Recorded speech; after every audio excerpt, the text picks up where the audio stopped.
an sindaka ay وسوي ودينا كنت مش اللي دور لنا نسوي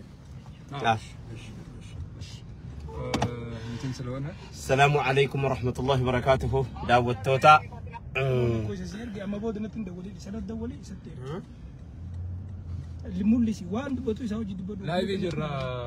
لا يجي السلام عليكم ورحمة الله وبركاته مشغولة يرون دا أستاذ جمال مشغولة قنمني السلام عليكم السلام عليكم السلام عليكم ورحمة الله وبركاته دعوة تكيني نقارا جرتو أكنا كنو هاي نميت تجرا أرهبو انتينيا بيت أنا جابسو انتينيا تاتا يوم كاتا تاتا يوم كاتا انتينيا أنا أرهبو جتشو ربر انتينيا هاتينيو جتشو بر أفنان نو كمولي كانتي هاتينيو جتشو دعوتوتا كم نقارا جرتو bilbila deengadde wixatarraa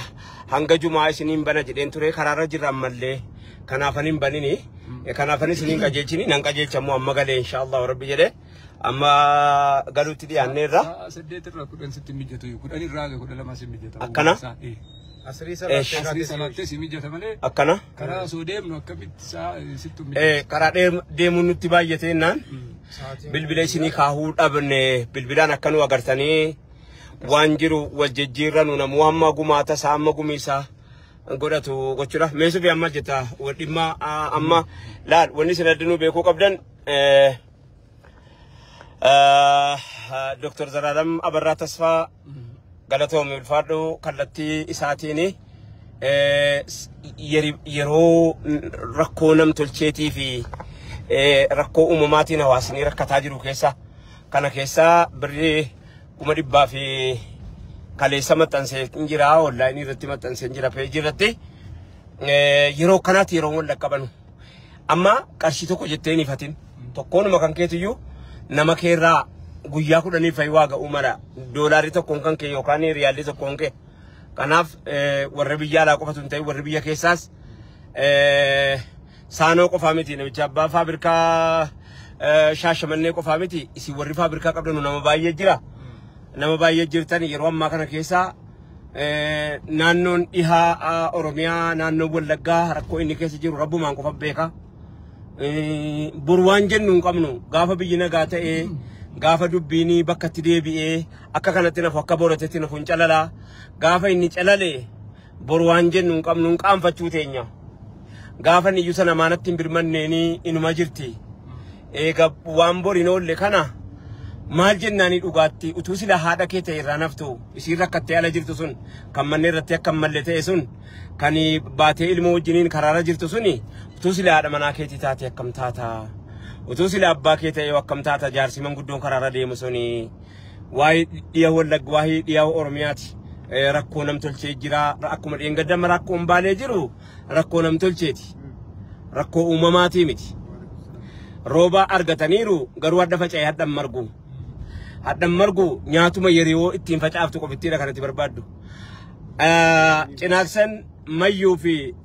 akkasumas qumbiinii fi jaajammoo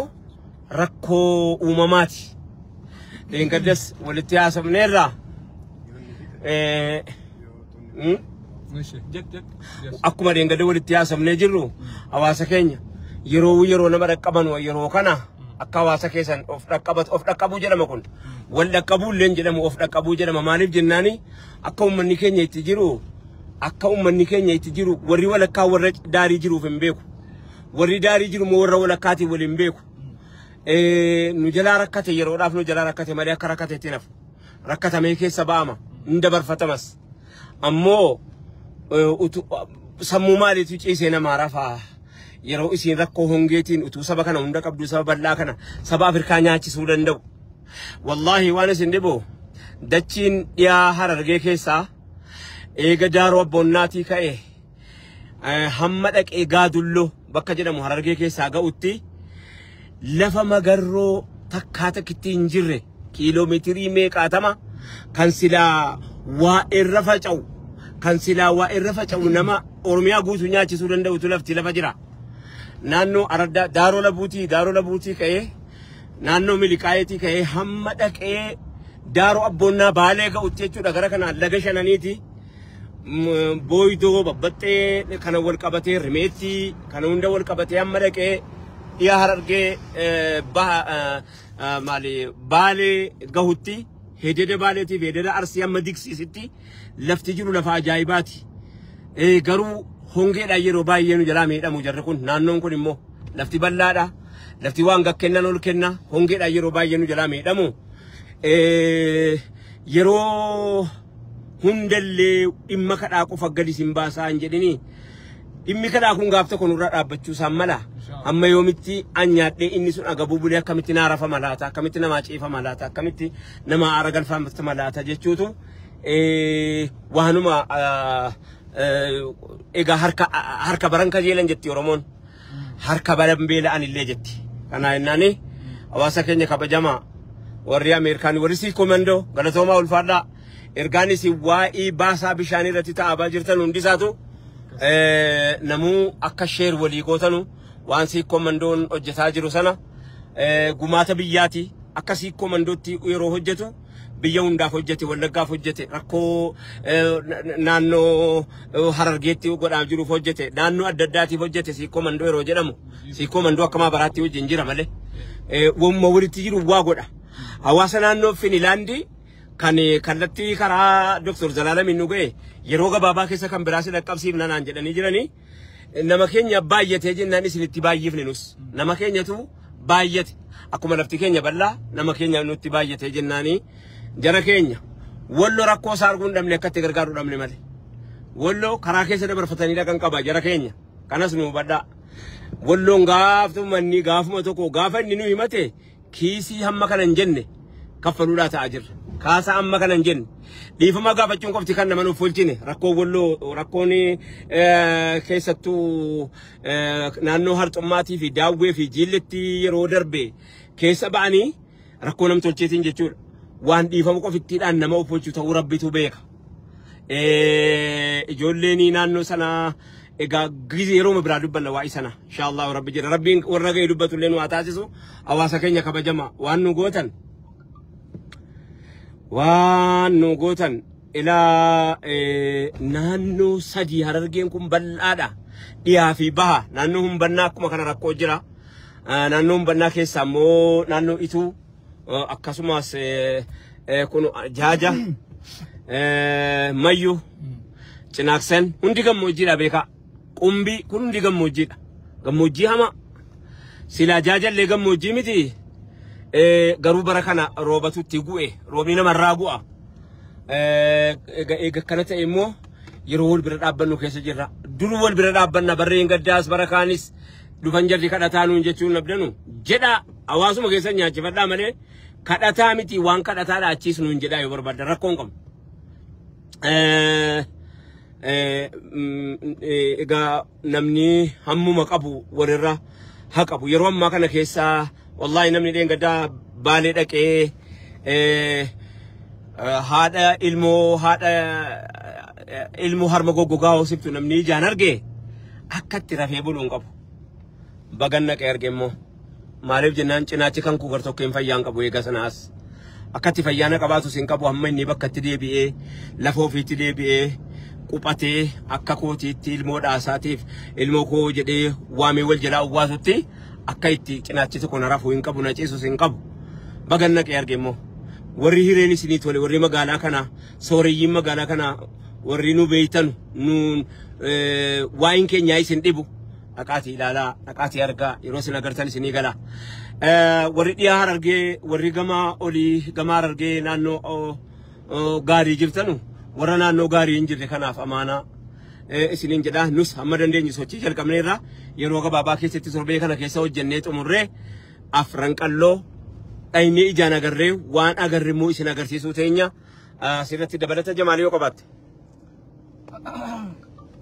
Sirraa qabu.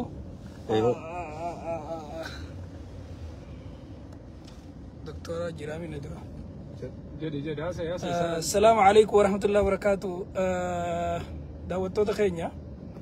sila woma barru jenne woma beenu jenne malee waan hin beeynes waan hin barinis waan amma dura nu mudatinis hin jenne ummanni keenya beela'uunis wama dur jiraati gargaaruunis wama dur jiraati gargaaruunis rakkatuunis hundinuu amalootuma jiruu duniyaadhaati karaa gabaabatti garuu wanni jennu dhuga yeroo hunda maa rakkoo dubbachaa ooltanii maaliif ililliin dubbannee maamaareen dubbannee jechuunis ni jira dhuga kunis ni jira sunis ni jira ammoo addunyaa tanarratti rabbiin rakkataas uumee rakkoos uumee wanni hundinuu wooma jiraati wanni jennu nama rakkate gargaaruun namooma bira dhaabbachuun namummaadha gama nabi sallallahu alaihi wasallam guyyaa tokko waan jee keeysaa irra caalaan nama anfa'uhum linnaasi jee nama fayyaduu caala jee nama rakkataa rakkoo baasuu beelawee nyaachisuu waan namni hojjetu keeysaa irra caalaan irra guddoon irra wanni rabbi biratti akkaan kabajaa qabu rabbi biratti akkaan darajaa qabu beelawaa nyaachisuu irraa ol hin jiru kanaaf beeltinis ni jirti waan jiru maaliif hin jiru jenna addunyuma rabbiin akkatti uume quufninis numa jira ha quufees biruma jira ha beelees biruma jira mee ha quufe sun ha beelawee haa yaadatu akkasumaami namni quufe nama beelawee haa yaadatu wanni jechuu jirru kana Harargee keessaas naannoo gammoojjii bakki beelli jirtu bakki namni beelaa rakkachuu jiru hedduu jira gammoojjii Baaleetis akkasuma Gujiis iddoo biraatillee bakka hedduu jira wanni amma jechaa jirru akka namitti guyyaa aruuzaa dhayxee aruuza keessa nyaattee quuftee abbaa manaatiin galgala arrallee kabeelee himatu numa jiraayii jetteen san hin taanu namni nyaatee quufe beela waan ka jirutti hin fakkaatu nama hedduu beelawee jira dirmadha keessaa warra biyya alaati miti amma katti dubbachuu jiru warri biyya tana keessa jiru kan addunyaan silaa'u wali qabeetuma guyyaa qiyaamaa namni bira irraa qoratama irra caalaan silaa katti fayyadame itti fayyadamuun sun ammoo boruuf kaayachuudha mana boruutiin jaarrachuudha rabbiin jaalala rabbiitiin bitachuudha jaalala hawaasaatiin bitachuudha gammachuu arraatiin bitachuudha gammachuun arraatis rakkataa gargaaru sanii achi gammachuun hin jirtu karaa kurunkan jirre deemu jirra kanaaf wanni jennu hawaasa keenyaan warri magaalaa tana keessa jirtan keessaa magaalaa Finfinnee abbootiin qabeenyaa Harargee Baalee Jimmaa maaltu kaa'ee warra alaa qofarra maaltu kaa'ee mee nama biraatii miti naannoo keessanii beeytanii rakkoo naannoo keessanii saniif mee midhaanuma kintaaluma 50 bitaa ergaa guddisaallee isin hin jennu namni tokko arree kintaala 50 erge lubbuu nama 50 jiraachise jechuudha lubbuu nama 50 midhaan wanni isin hin jechu jirru makiinaa ergaaf isin hin jechuutti hin jirru maallaqa ergaaf isin hin jechuutti hin jirru midhaan bitaadha midhaan magaalaa kuusamee jiru midhaan addaraasha adda addaa keessa walitti qabamee jiru kana ergaaf kakuwwan jala jiru kakuu yakka jiru saninni nu mataan isaatuu yakka nanganaan jiru fedhamee Dr. Muhammad Saaliin itti haayidawu. Amsalitti kennitu ayee bismillahir rahmanir rahim anin baay'ee hin jedhu amsalamuma qaba warri ala jirtanii karaa eeggachaa jira warri ala jirtanii biyya keessan jirre keessattuu hawaasni kennaa hawaasni Oromoodhaa biyya hunda keessaa walitti gurmooftanii dhaamsa dabarsaa jirtan hundi keessanuu furmaata yerootii fi furmaata waaraa furmaata gadhaabbataa addaan baasnee irratti hojjechuu qabna. Inni furmaata waaraa jennuuni kan maashina bishaaniiti. Maashinni bishaanii akkuma beekamu sagantaa keenya qabannee deemnee irratti hojjechaa turre rakkinni doolaaraan waan nu qabee jira.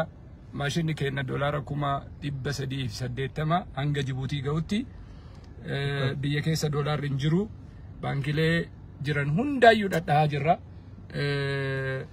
Liqaadhaan qarshiin baankiin hojii gamtaa Oromiyaa maashina nuu bituudhaaf waadaa nu seenee hawaasa keessan irraa kadhadhaa deebisaa ammaaf isinii kennaa nuun jedhee jira qarshiin sun immoo doolaara malee hin danda'amu biyya alaatti akkas dhufaa birrii jarrin beekan akkatti sharafamu sanis hindu beeka warri ala jirtaniif isin himaa jirra doolaara 380 hanga Jibuutii ga'utti waan achi booda jiru rakkinan qabu qarshii biyya keessaatiin wal dhaanatanii kuni harkaanu qaba jecha tokko kana inni lammaffaan agriimantiin nu goone baatii jaha isaa xumuratee baatii jahan isaa xumuratee jira. Agriimantiin nu goone baatii jahan xumurateera kanumatti sidide garagalee